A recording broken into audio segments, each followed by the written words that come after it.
Hallo Gustav, gibt's was zu vertellen? Jo, hab noch wer so einen lütten Witz hier. Ja, dann fang mal an.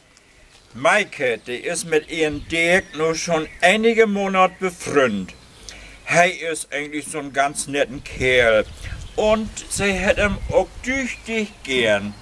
Das Einzige, was Maike so ein bisschen stört, ist, dass Dirk so wenig schnackt.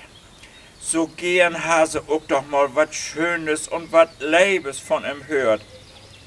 Eines Nachmittags sitzen die beiden im Stadtpark blank an auf der Bank. Und Dirk sitzt da, kickt bloß gerade ut und sag mal wolle kein Wort. Da will Maike ihm langsam so ein bisschen ober's Brünghelm und sagt, hast du mich wirklich lieb, Dirk? Ja, hab ich, antwortet Dirk. Ne, findest du eigentlich, dass ich auch ganz hübsch bin? Ja, find ich auch. Und hab ich nicht auch dichte Haar und eine schöne Frisur? Ja, hast du auch. Na, und meine brunnen Augen, gefällt die dir denn? Ja, daut sei.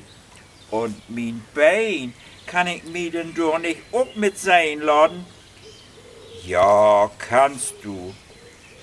Und was sagst du, Tommy, neue Kleid? Hab ich nicht auch einen gauen Geschmack? Ja, hast du. Da fällt Maike im Hals, gibt ordentlich dicken Säuten und sagt, liebste Dirk, ich hab dir noch gar nicht gewusst, was du ein deren für schöne Komplimente machen kannst.